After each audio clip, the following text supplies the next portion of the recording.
Let's face it, loneliness is something most of us have felt at some point in our lives. Whether it's after moving to a new city, losing someone close, or simply feeling disconnected from the people around you, loneliness can sneak up on anyone. But here's the thing. While it might feel like just an emotional burden, loneliness doesn't just stay in your head. Over time, it can take a serious toll on your physical health, too. Think about it this way. When you're feeling lonely, your body reacts as if it's under stress. You might not realize it, but that nagging sense of isolation triggers the same fight or flight response that kicks in when you're facing danger. This reaction was helpful for our ancestors, who needed to be alert to survive. But in today's world, when loneliness becomes a constant companion, it can do more harm than good. Your heart rate goes up, your immune system weakens, and even your sleep can suffer because your body is stuck in survival mode. But don't worry, we're not here to dwell on the negatives. The good news is that loneliness isn't something you have to live with forever.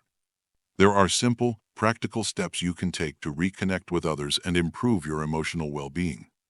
And, as we'll explore together, taking care of your emotional health can also have a big impact on your physical health.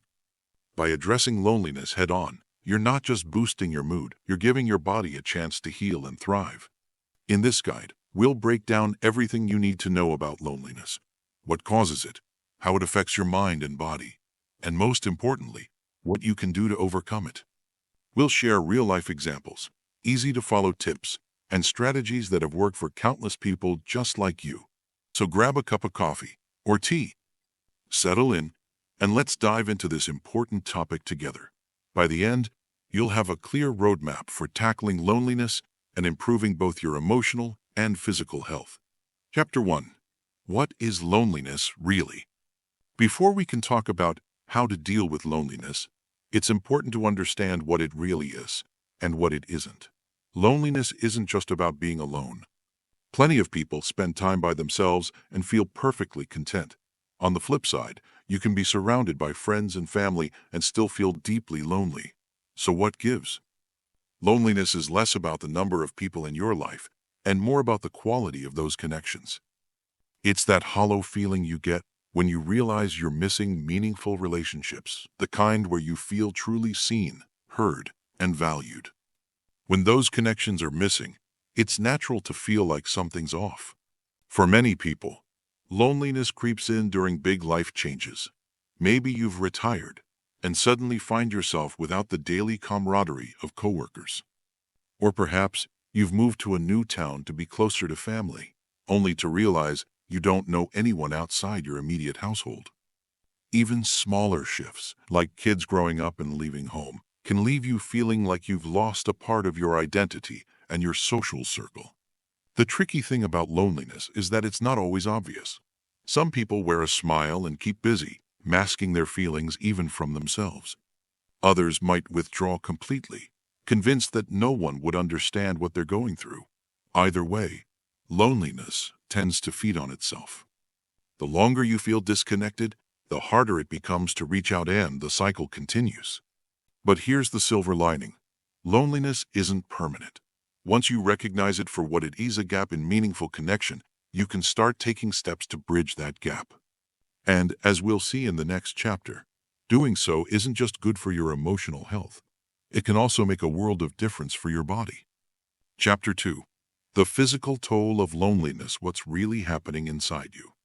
When we talk about loneliness, we often focus on the emotional side of things, feeling sad, isolated, or misunderstood. But what many people don't realize is that loneliness doesn't just affect your mind. It has a sneaky way of creeping into your body too, causing all sorts of problems that can add up over time. Your immune system takes a hit. Let's start with your immune system. You know how some people seem to catch every cold that goes around? Well, loneliness might be part of the reason why. When you're chronically lonely, your body is constantly in that fight or flight mode we talked about earlier. This means your stress hormones, like cortisol, are running high all the time. While these hormones are useful in short bursts, having them elevated for long periods can weaken your immune system. That makes it harder for your body to fight off infections, whether it's a common cold the flu, or something more serious. Imagine your immune system as a team of workers. Normally, they're efficient and focused, ready to tackle any germs that come their way. But when loneliness throws stress into the mix, it's like those workers are distracted and overwhelmed.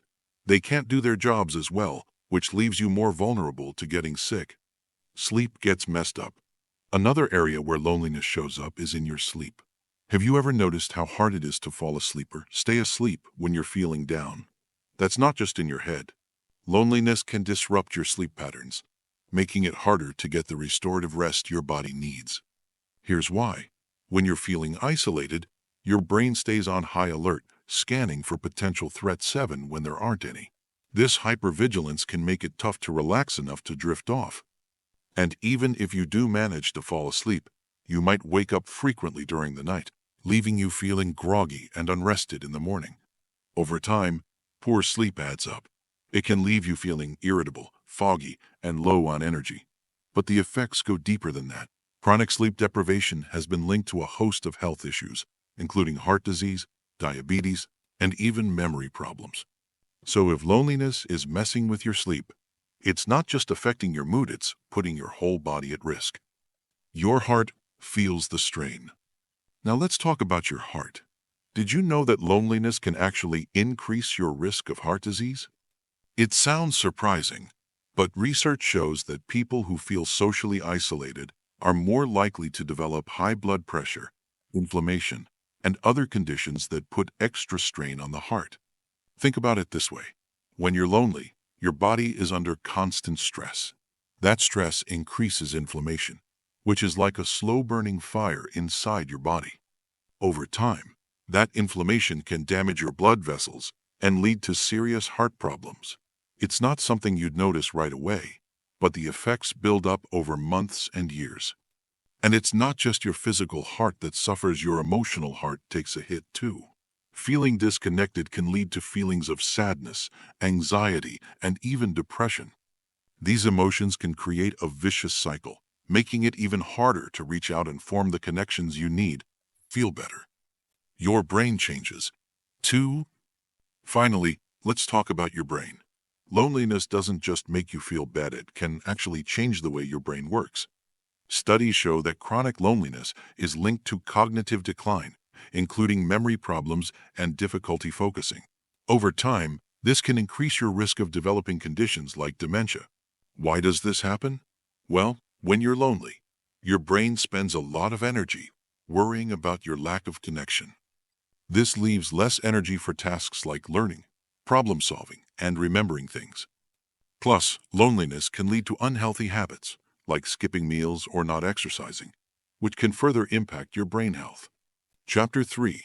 Breaking the Cycle: How to Tackle Loneliness Head On. Okay, so we've talked about what loneliness is and how it affects your body. Now comes the part you've been waiting for. What can you actually do about it? The good news is, there are plenty of ways to combat loneliness and rebuild those meaningful connections. Let's walk through some practical strategies you can start using today. 1. Start small. Reaching out doesn't have to be scary. One of the biggest barriers to overcoming loneliness is the fear of rejection. You might think, what if no one wants to talk to me? Or, what if I'm bothering them? But here's the truth. Most people are more open to connecting than you might expect. The key is to start small. Maybe it's sending a quick text to an old friend you haven't spoken to in a while, or striking up a conversation with a neighbor while you're both out walking the dog. These little interactions might seem insignificant, but they can add up over time. Think of them as baby steps toward building stronger connections. If reaching out feels intimidating, try framing it differently. Instead of thinking, I'm asking for help, tell yourself, I'm offering someone the chance to connect. Chances are they'll appreciate the gesture just as much as you do. 2. Find your tribe. Joining groups that share your interests. Another great way to combat loneliness is to find groups or communities that align with your interests. Whether it's a book club, a gardening group, or a volunteer organization, being part of a community gives you a built-in reason to interact with others. The beauty of joining a group is that you already have something in common with the people there. This takes the pressure off trying to make friends and lets you focus on enjoying shared activities. Plus, over time, those casual acquaintances can turn into deeper friendships. Don't know where to start? Look online for local meetups or events in your area. Many communities have senior centers or recreational programs specifically designed to bring people together. If you're not comfortable meeting in person yet, virtual groups are another great option. There are tons of online communities where you can connect with like-minded people from the comfort of your own home. 3. Practice gratitude. Shifting your focus. Here's a tip that might sound surprising, but it works. Practicing gratitude. When you're feeling lonely, it's easy to focus on what's missing in your life. But shifting your attention to what you do have can make a big difference. Try keeping a gratitude journal. Each day, write down 3 things you're thankful for. They don't have to be big things, 7 small moments of joy, like a beautiful sunset or a kind word from a stranger count. Over time, this practice can help rewire your brain to focus on the positives, making it easier to feel connected to the world around you. Gratitude can also open the door to new connections. For example, if someone does something nice for you, take a moment to thank them. That simple act of appreciation can spark a conversation and lay the foundation for a deeper relationship. 4. Get moving. Exercise as a social activity. Exercise is one of the best things you can do for your physical health. But did you know it's also a great way to combat loneliness? Group fitness classes, walking clubs, or even just inviting a friend to join you for a stroll can turn exercise into a social activity. Physical activity releases endorphins, those feel-good chemicals that boost your mood and reduce stress. And when you combine that with the benefits of social interaction, you've got a powerful tool for fighting loneliness. Plus, working out with others gives you a sense of accountability, which can help you stick to your routine. If group activities aren't your thing, that's okay too. Even solo exercise, like yoga or Tai Chi, can help you feel more grounded and centered. And when you feel better physically, it's easier to put yourself out there socially. 5. Seek professional help, therapy, and support groups. Sometimes, loneliness runs deeper than casual fixes can address. If you've tried reaching out and joining groups but still feel stuck, it might be worth talking to a therapist or counselor. They can help you unpack the root causes of your loneliness and develop strategies to overcome it. Support groups are another valuable resource. Whether you're dealing with grief, chronic illness, or just the challenges of aging, there's likely a group out there for people in similar situations. Sharing your experiences with others who truly understand can be incredibly validating and healing.